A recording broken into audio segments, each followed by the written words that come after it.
much. We are moving to our second speaker. My friend Bassem Eid is the founder and director of the Jerusalem-based Palestinian Human Rights Monitoring Group. He is a human rights activist, political analyst, and commentator on the Israeli-Palestinian conflict and on internal Palestinian politics. The floor is yours. Thank you.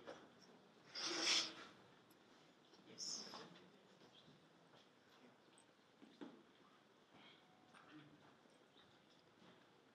Thank you very much.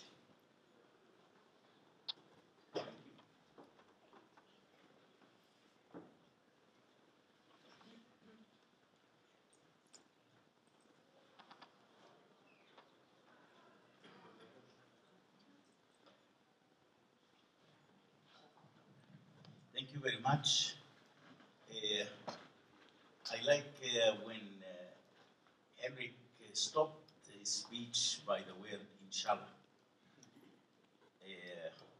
I remember in 2007, I participated in a conference in the Czech Republic, and I met with President Bush in person, which he asked for such meeting for 15 minutes only. And the word inshallah has been almost said in our meeting when he told me that I am the deliverer of the Palestinian state. Then I said, oh, Mr. President, when that will happen? Then he looked to me by saying, inshallah, in Arabic. So imagine when Bush himself saying the word inshallah, which is, I believe, that no Palestinian state will be founded recently. Okay, my name is Bassem Eid. I am a human rights activist since 26 years ago. I started my human rights career with the Israeli organization called B'Tselem for 7.5 years. And after the coming of the Palestinian Authority in May 94, I decided to resign from B'Tselem in July 96 in terms to establish a Palestinian organization to start dealing with the Palestinian Authority violations. As you might know, to create a human rights organization under the Arab regime, it's like to commit a suicide. It wasn't so easy, especially during the period with Yasser Arafat. I was arrested myself by Yasser Arafat Presidential Security Force in January 96, which was exactly during the first elections to the Palestinian Legislative Council and to the Palestinian presidency. And I was so lucky in that time that I was kept in jail only for 24 hours. Why that? Because the US Secretary in that time, Warren Christopher, has been interfered in my arrest, and he called Arafat by telephone, asking him for the immediate release of Bassem Eid. Unfortunately, we have a very disturbing picture towards the issue of human rights. And since the Hamas took over the Gaza Strip in June 2007, the human rights issue by itself became as a kind of a competition between Gaza and the West Bank, who is going to violate the rights of the people more. And this is how our rights became between the Hamas hammer and the Fatah hand. I want a little bit also to talk about the recent summer war in Gaza last year. When the war started, I think on the first few days, everybody remembered that the Israeli army started sending messages to the people in the north of Gaza, in Beit Hanun, asking people to evacuate their houses. Because then the Israelis discovered the tunnels over there. And this is probably the main reason why the Israelis asked the people to leave their homes.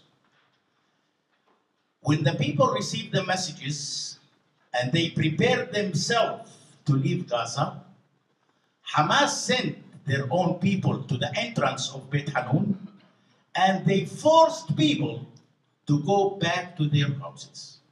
And they called them an Israeli collaborators. So this is probably one of the reasons why the number of the killing of the civilians in Beit Hanun increased. Secondly, I have a friend of mine who is living in the north of Gaza. One day he is calling me. His name is Muhammad Mihwari. He is a father of 7 children. He called me and he told me that yesterday night at the midnight, 4 masked people from Hamas, one of them holding on his shoulder the machine gun of the rockets. They came to the house and they asked the man to evacuate the house. And they want to go to the roof of the house to shoot rockets. The father refused. He said that I have 7 children who are sleeping right now and I couldn't evacuate the house. On the next day, midnight, 8 people came to the same house. 4 people took the father and they beaten him severely until he evacuated his wife and his 7 children from the house. They went to the roof, they shot rockets, but the house on the next day was bombed, of course, by the Israelis. So my question is that in any normal country around the world, countries are using their rockets and missiles to protect their people. But in Gaza, the picture is totally different. That Hamas is using his own people to protect his missiles and his rockets. I think that this is a very important issue right now. I am very happy that I am at the UN building here in Geneva. And I hope that there are an open ears here in the UN to listen to us and to start looking into such a huge violation of human rights committed by the Hamas against their people. The young children in Gaza who have a special kind of a hair cutting. You know, hair cutting has a lot of styles around the world. I don't have any hair here to tell you exactly what is the name of the styles, but anybody has any specific cutting hairstyle, he was arrested by the Hamas. Lawyers, females, are not allowed to appear in the courts, in the Palestinian courts in Gaza, without the hijab. I think that that's almost caused a huge pressure on the people themselves. I must have to tell you that since the Hamas took over Gaza in 2007 until today, 35 Palestinians died in custody. And we never heard about any investigation committee which has any kind of conclusions or results why these people died in custody. The political arrests, what we call the unlawful killings of Palestinians. Just after the last summer war, one day after the ceasefire, Hamas took over than 50 people and they shot them in the public squares in the Gaza Strip by accusing them as collaborators. The torture is a very spread phenomenon in the Gaza Strip.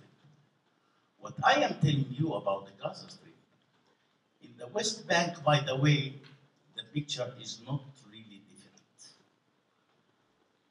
With Mr. Abbas, who considered as a peace fighter right now around the world, I think that the violations of human human rights are also so severely committed against the Palestinians in the West Bank. So if the picture is right now that people are victims of their own leadership. I know about people in Gaza that they are even much more frustrated from the Hamas rather than the Israeli occupation by itself. I think that people trying even to advise Hamas that we couldn't stand for any kind of war with Israel. Why the Hamas is doing it? We know from other researches that during the last war, that a few tens or even hundreds of rockets has been shot by Hamas and fallen inside the Gaza Strip. And that's also caused for some other killings of Palestinians. Now we are celebrating our win because we, the Arabs, considering our tragedies as a win. In 1948, we win it. In 1967, we win it. 2014, we win it. So if our tragedies became a win, imagine how our defeat is going to be. This is unfortunately the culture. Here also, I would like to talk about the political arrests, which has become a very spread phenomenon in the Gaza Strip. Anybody right now belonging to the Fatah is a suspected collaborator, Israeli collaborator. Either they are arresting these people, of course that they are torturing them, or they are burning their houses, or they are exploding their offices, or they are burning their cars. This is how the people of the Fatah are right now suffering in the Gaza Strip. Towards the unity government, I don't think that the unity government is existing, but the unity is absence. There is no unity right now between the Hamas and the Fatah. And this is probably one of the most obstacle issues among the Palestinians these days. The reconstruction of the Gaza looks like that nobody is care about it, neither the Hamas nor the Fatah, by the way. And for the Hamas right now, the priority of the reconstruction is the reconstruction of his own tunnels and the reconstruction of Hamas military capability.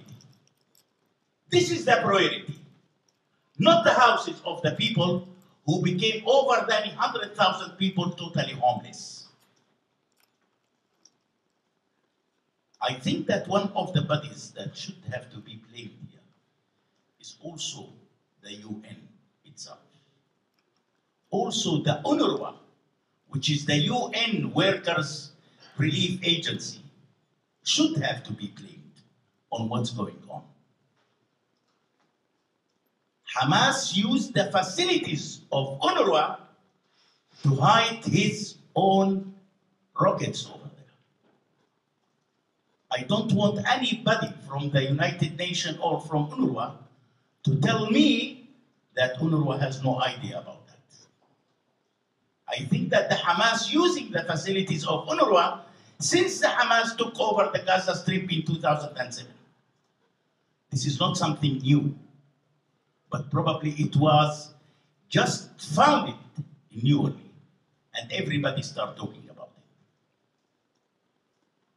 I don't want to talk about the curriculum in the schools, which is a curriculum of jihad, of hatred, of suicide bombing, of how to trash Israel.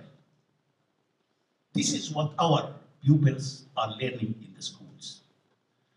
I would like to show you just a few seconds a testimony of a Palestinian child at the UNRWA schools.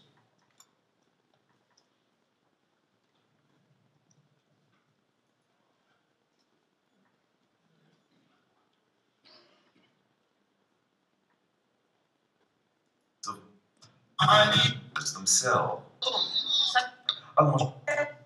تعلمنا كيف هذه المخيمات زي تفكيك السلاح الأجزاء المعينة فيه ونصل للأرض المحتلة القدس ونحررها بإذن الله. He knows exactly how to work on the weapon. This is what they taught him.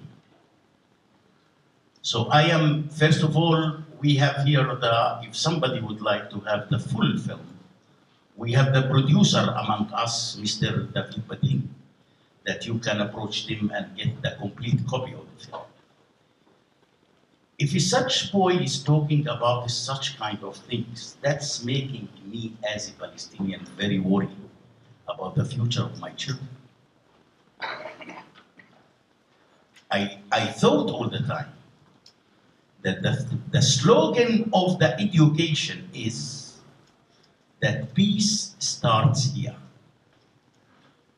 And this is what they taught me at the UNRWA schools when I was 6 years old and 7 years old. This is what they taught me, that peace starts from here, from the school, from the curriculum. Why all of that curriculum has been changed? Why we brought more and more hatred? Why we are teaching our pupils, our children, is such kind of hatred? All the time we said that the education is the most important thing towards peace. Now I used to say all the time that probably the peace will come between the Israelis and the Palestinians after one more generation. But if the generation is talking like that, that will be a real disaster for the coming generation. Unfortunately, the leadership has no idea what's really going on, and people just eating their suffer. And I hope one day that the international community will wake up and will try to provide any kind of help, at least for the coming generation. Thank you very much.